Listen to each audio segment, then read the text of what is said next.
Hi guys, hope wherever you are and whatever you've been doing, you've had a sensational day. I've got a question for you. Does your little one have eczema, allergies or food intolerances? If your answer is yes, you may want to listen in. Eczema, allergies and asthma are three common childhood conditions that are often linked together. And tonight we're going to be answering three key questions relating to eczema in children with our very special guest, Melissa Raymond from Your Journey to Healing. Now, did you know that in Australia, 1 in 3 children and over 1 million Australians have eczema? So if this is you or someone in your family, it's good to know that you're not alone. Now, eczema is often one of the first of these conditions to appear, with 50% of kids who develop eczema developing it within the first 12 months of childhood. You know, food allergies are often very common in children with eczema, with 30 to 40% of kids with eczema also having food allergies. So why do some children get eczema and others don't? Allergy Anaphylaxis Australia state that people who have eczema have a difference in their genetic makeup. This means that their body doesn't make up as much of the oils and the fats that are meant to protect the skin. So this means that there's not as much of the moisture to protect it, and it actually increases the amount of irritants entering the skin. So tonight, Melissa, we'll be discussing what are the different triggers and treatment for eczema. And Melissa has a PhD and provides evidence-based information and advice to parents of children with eczema, allergies and food allergies to ensure that they can finally feel like physically and emotionally comfortable, and so the entire family can start living their life again. How are you, Melissa? I'm well, thanks, Rachel. Thanks for having me along tonight. Well, we are really excited to have you. This is our first chat. And we've recently published your article titled Moving Beyond a Band-Aid Approach to Eczema. So for someone who hasn't read the article, could you give us a little bit of an overview of what it's about and what inspired you to write it? Sure. Look, it's sort of the information in the blog post is around really looking further at some of the root causes for eczema. So generally the approach is really focusing on the skin, moisturizers, medications, certain types of baths and things like that. But eczema is a really complex condition, and there are lots of different triggering factors and contributing factors that can actually make a really big difference when we pull it all together. And to answer your second question, I started pulling this information together about 8 years ago when my son developed eczema as a 4-month-old. And it was quite overwhelming to have a child with eczema and not really knowing what to do. The moisturizers and the creams weren't cutting it. And I knew there had to be more than just this symptom approach, this Band-Aid approach to eczema, and I wanted to delve deeper. So that's sort of in the blog, as well as the reason why we started this process in the first place. So I'm just trying to sort of tie together, I guess, all of the information that's available online, because you do mention in the article that I guess it is a bit overwhelming where to go for information and that sort of stuff. So would love for you to clarify. So from what I read from the Allergy Anaphylaxis Australia website, they're saying that it's embedded in the genetic makeup. So is it right for me to say that if it's within our genetic makeup and it depends on the strength of the immune system as to what types of triggers then I guess sort of flare up the eczema? Is that the best way to look at it? So it's in the genes, but it depends on the strength of the immune system as to how much the triggers affect the child or the adult? Yeah. Yeah, mostly.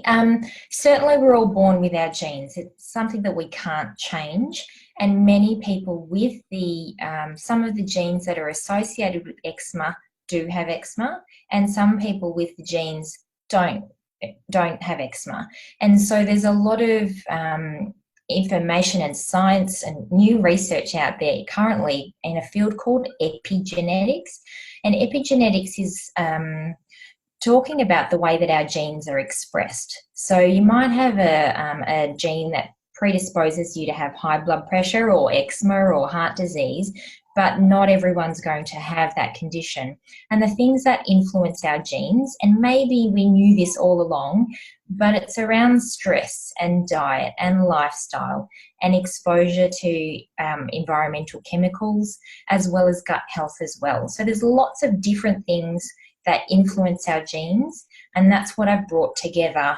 I was doing my PhD at the time when my son developed eczema, so I've actually pulled my research nerd brain on and deciphered information that it takes a lot of time for research to get into common practice. And so what I do is pull this current evidence into current practice and share that with other parents.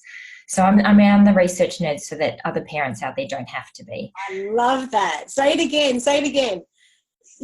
I'm the research nerd. I'm the research nerd, so you don't have to be. That's awesome.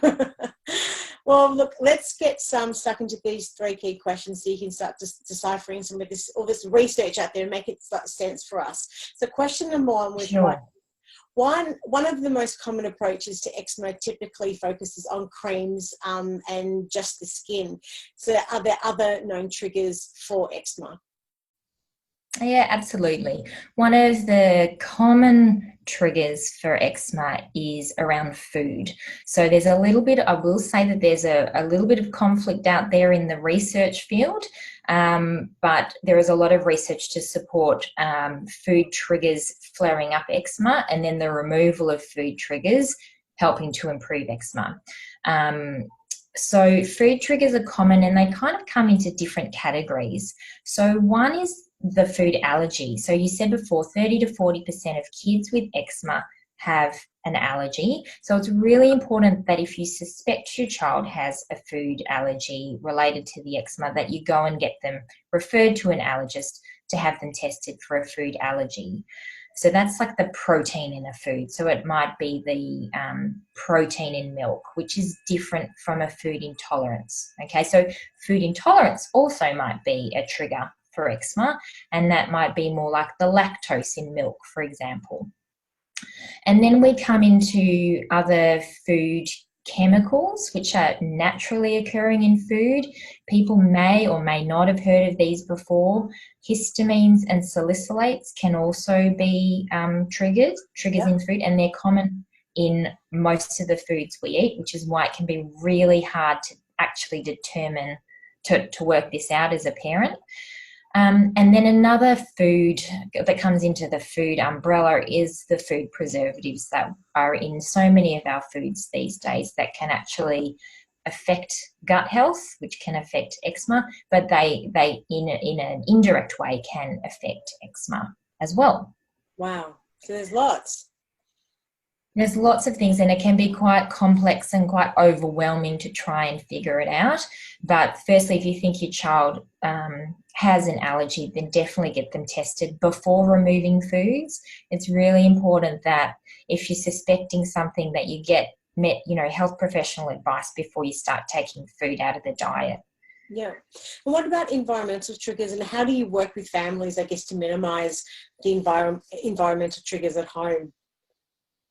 Yeah, look, absolutely. The home is the place that we start, because often kids are spending a lot of time at home and a lot of time in their bedroom, whether it be playing or sleeping. So we do a bit of a home audit, and I provide some information to parents on the things to look out for.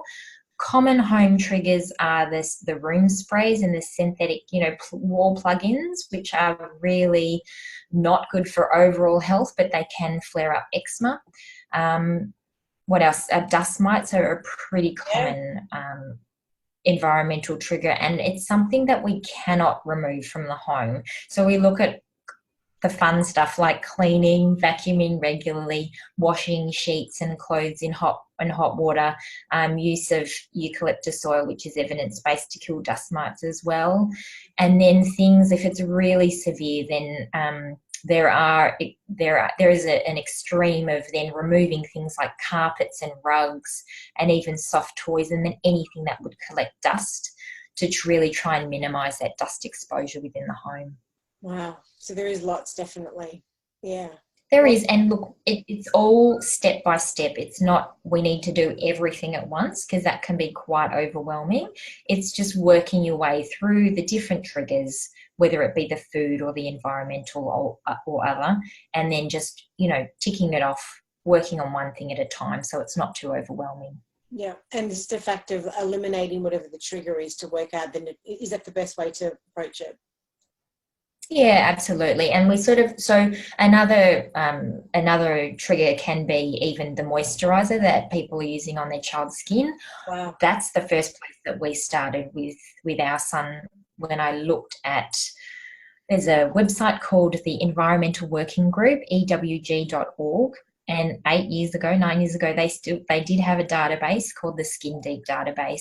And I looked at the ingredients in my moisturizer on that database, and a lot of them were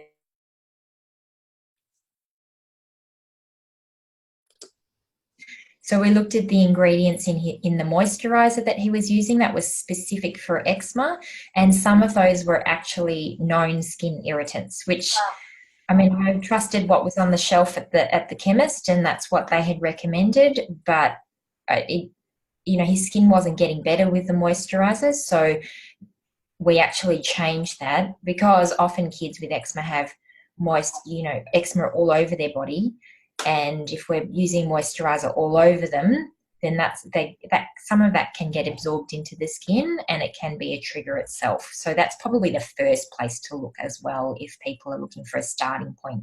Yeah. Okay, great. Well, let's get stuck into question number 2. Why is gut health? What is gut health, and why is it so important to eczema? Okay, I could talk about gut health all day, so I'll just keep it short. Gut health it relates to the gut microbiota, which is all the tiny little microorganisms that we can't actually see in our gastrointestinal system, that is primarily responsible for our immune system. And so it has lots of different functions within the body, but gut health, the research has shown that in kids with eczema and even asthma and allergies have an impaired gut health. So their immune response isn't the way that someone with a better gut health responds.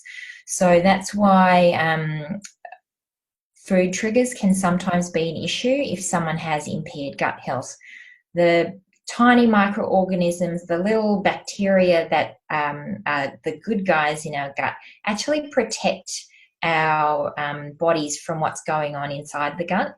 And what happens if gut health is poor, whatever's in the gut can actually leak through into the bloodstream. So sometimes those food triggers can leak through into the bloodstream and cause an immune response, an inflammatory response, which can, in many people, express as a skin reaction. In other people, it can express as tummy upsets or headaches or behavioural issues. So it's really important that we look at one of the root causes of eczema, which is poor gut health, and then looking for a long-term solution. So that's moving beyond that Band-Aid approach and really trying to target eczema at one of its causes.